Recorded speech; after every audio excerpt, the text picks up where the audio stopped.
Selamat datang kembali di penelaahan mendalam kita. Kali ini kita bakal bahas sesuatu yang, fundamental banget. Soal kemampuan kita nggak cuma membaca, tapi juga menulis ulang kode kehidupan, genetika. Betul sekali. Dokumen-dokumen yang Anda berikan ini membawa kita ke perjalanan yang penuh tikungan tajam ya. Ada harapan besar, tapi juga ada sisi gelap. Peringatan keras soal potensi penyalahgunaannya. Iya, ini kan soal gimana rasa penasaran manusia soal warisan sifat. Itu tahu-tahu jadi kekuatan rekayasa yang dulu nggak kebayang sama sekali. Dan fokus kita kali ini bukan cuma soal sainsnya, tapi lebih ke gimana manusia mencoba menerapkan pengetahuan ini.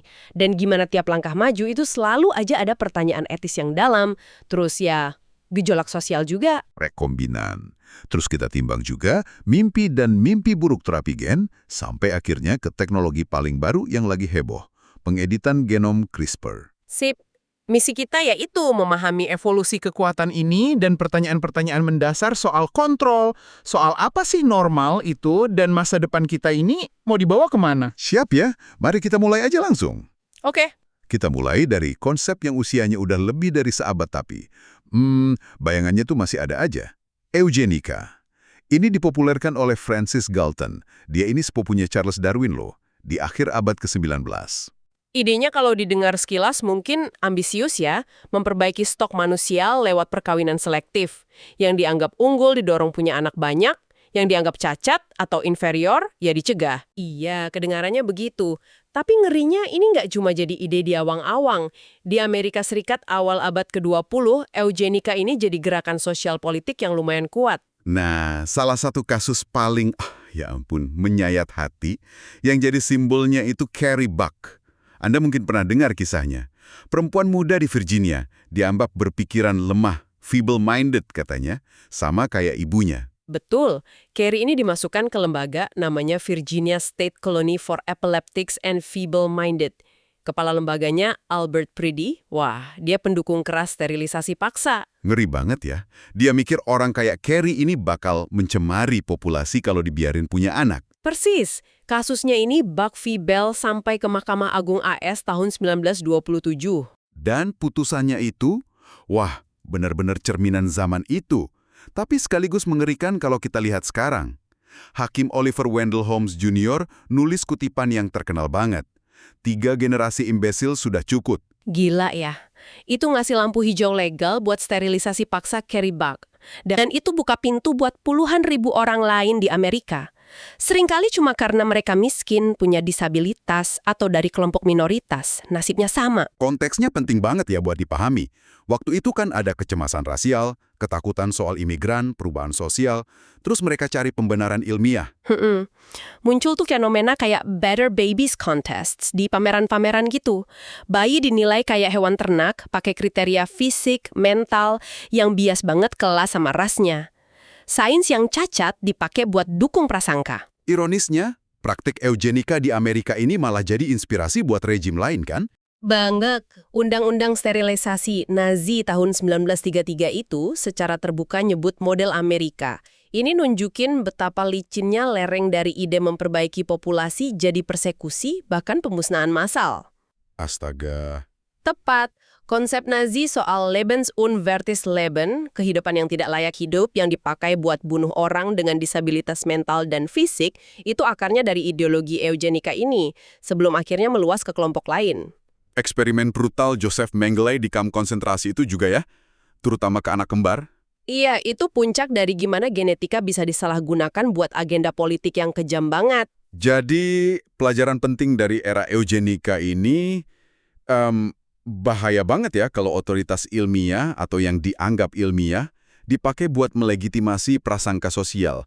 Akibatnya bisa fatal dan gak manusiawi sama sekali. Sebuah peringatan keras soal keangkuhan dan bias yang bisa nyelip di sains. Peringatan yang relevan banget sampai sekarang. Oke. Nah, kita lompat beberapa dekade nih ke tahun 70-an. Era baru dimulai dengan terobosan teknologi, DNA rekombinan. Nah ini dia, DNA rekombinan ini intinya kemampuan buat motong gen dari satu organisme terus nyambungin ke DNA organisme lain. Bisa lebih konkret dikit nggak, biar kebayang? Oke, pionirnya tuh kayak Herbert Boyer sama Stanley Cohen.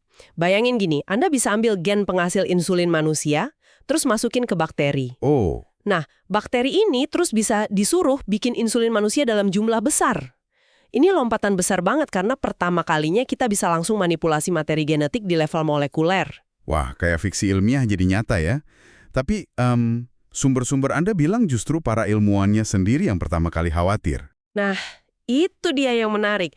Mereka sadar banget potensi risikonya. Gimana kalau organisme hasil rekayasa ini kabur dari lab, terus punya dampak nggak terduga di lingkungan? Oh iya ya. Gimana kalau tercipta patogen baru yang bahaya?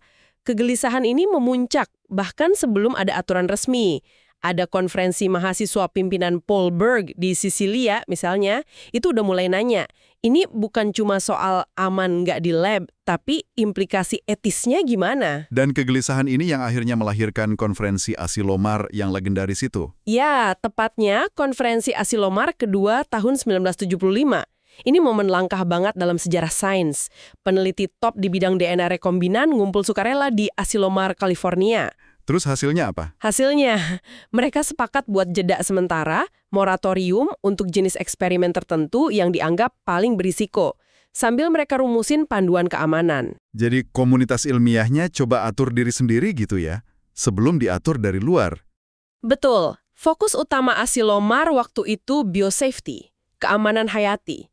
Gimana cara melakukan eksperimen ini dengan aman, level pengamanan lab kayak gimana yang perlu, eksperimen mana yang harus dilarang dulu. Ini upaya proaktif yang patut dihargai banget sih. Tapi ada catatan penting nih, walaupun mereka berhasil bikin pedoman keamanan, diskusi soal implikasi etis yang lebih dalam, apalagi soal manipulasi gen manusia, ternyata belum banyak dibahas ya di Asilomar. Itu poin krusial. Pertanyaan kayak, apa kita boleh ubah kode genetik manusia? Batasnya di mana? Gimana potensi peningkatan non-medis itu belum jadi agenda utama. Asilomar lebih fokus ke gimana caranya aman, bukan apa kita seharusnya melakukan ini. Wah, ini jadi pelajaran tersendiri ya dari Asilomar. Pengaturan diri itu penting, tapi mungkin perlu lebih dari sekedar teknis keamanan. Apalagi kalau teknologinya bisa mengubah esensi kita sebagai manusia. Tepat sekali. Dan dari fondasi DNA rekombinan inilah muncul harapan baru yang gede banget di dekade berikutnya. Terapi gen. Terapi gen, janjinya kan luar biasa ya, menyembuhkan penyakit genetik dengan memperbaiki atau ganti gen rusak langsung di tubuh pasien. Penyakit kayak fibrosis kistik, hemofilia, anemia sel sabit. Yang tadinya cuma bisa diobati gejalanya, sekarang ada harapan sembuh dari akarnya. Pasti antusiasmenya tinggi banget waktu itu. Iya dong. Tinggi banget di awal 90-an. Ada uji coba awal yang ngasih harapan gede, kayak kasus defisiensi ADA, penyakit gangguan imun parah itu. Anda mungkin ingat nama Ashi De Silva, salah satu pasien anak pertama tahun 1990. Oh iya, pernah dengar. Sel darah putihnya diambil, diperbaiki di lab pakai gen ADA fungsional, terus dimasukin lagi. Hasil awalnya nunjukin perbaikan, bikin optimisme meledak. Walaupun mungkin efek jangka panjangnya nggak sedramatis yang diharapin waktu itu. Tapi optimisme itu kemudian kena hantaman keras ya. Kasus Jesse Gelsinger tahun 1999 jadi titik balik yang kelam banget. Masuk era 2000-an nih kita berarti ya. Iya betul, ini momen yang mengguncang dunia terapi gen. Jesse Gelsinger, umurnya 18 tahun, punya kelainan metabolisme hati langka karena satu gen rusak namanya defisiensi OTC. Dia ikut uji coba di University of Pennsylvania. Terapinya pakai apa waktu itu? Pakai vektor adenovirus. Itu dasarnya virus flu yang udah dijinakkan terus mau dimodifikasi buat bawa salinan gen OTC yang benar ke sel hati Jesse. Terus apa yang salah? Sistem imun Jesse bereaksi secara katastrofik terhadap vektor adenovirus itu. Tubuhnya nganggap itu serangan besar-besaran, memicu badai sitokin, kegagalan organ ganda, dan dalam 4 hari, Jesse meninggal. Astaga. Dan investigasi setelahnya nemuin banyak banget masalah serius. Seperti apa tuh? Mulai dari protokol keamanan yang dilanggar, efek samping ke pasien lain di uji coba yang sama tapi nggak dilaporkan sepenuhnya, sampai konflik kepentingan finansial peneliti utamanya. Wah, kompleks ya. Terungkap juga kalau adenovirus yang awalnya dianggap aman, ternyata bisa micu respons imun fatal kalau dosisnya ketinggian atau sistem imun pasien reaksinya nggak terduga. Kita baru sadar betapa rumitnya interaksi vektor virus sama tubuh manusia. Kematian Jesse Gelsinger ini benar-benar ngerem laju terapi gen waktu itu ya? Signifikan banget, iya, banyak uji coba dihentikan, dana menguap, regulasi diperketat habis-habisan. Bidang ini butuh waktu bertahun-tahun buat pulih dan belajar dari tragedi ini. Ada bioetikawan, Ruth McLean, waktu itu komentarnya pedas. Terapi gen belum menjadi terapi. Pengingat pahit ya, soal bahaya buru-buru dan kesenjangan antara potensi teori sama kenyataan klinis yang rumit dan beresiko. Betul, harga kemajuan ilmiah bisa mahal banget kalau batasnya didorong terlalu cepat. Dan ini juga penanda kita masuk ke era di mana potensi rekayasa genetika mulai benar-benar diuji coba ke manusia dengan segala konsekuensinya. Kegagalan tragis kayak kasus Gilsinger kan nunjukin keterbatasan teknologi waktu itu. Tapi di balik layar, revolusi baru udah disiapin ya. Teknologi yang janjinya presisinya belum pernah ada sebelumnya. Masuklah kita ke era CRISPR.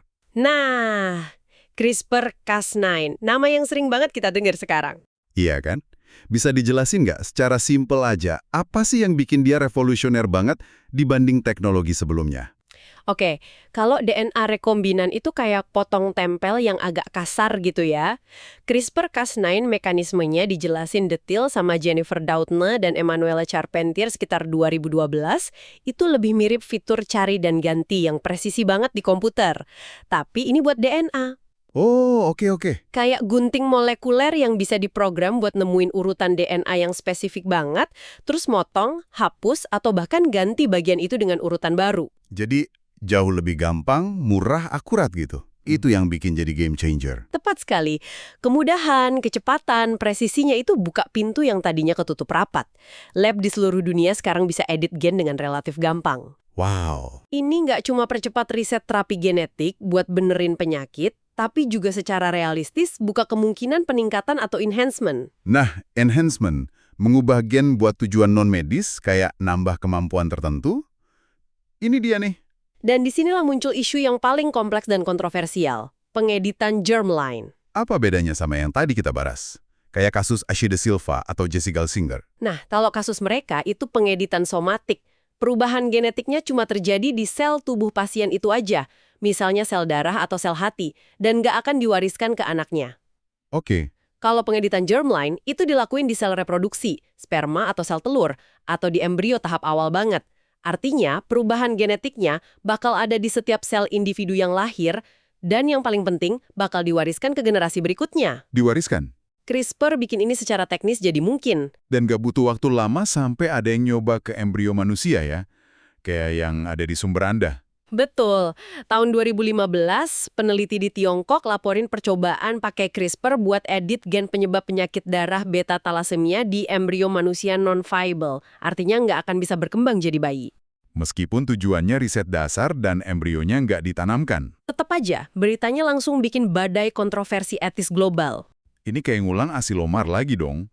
Tapi taruhannya jauh lebih tinggi ya, karena nyangkut warisan genetik manusia. Persis, tahun 2015 itu juga sekelompok ilmuwan top, termasuk Doudna sama David Baltimore, tokoh kunci asilomar, keluarin seruan buat moratorium internasional untuk aplikasi klinis pengeditan germline manusia.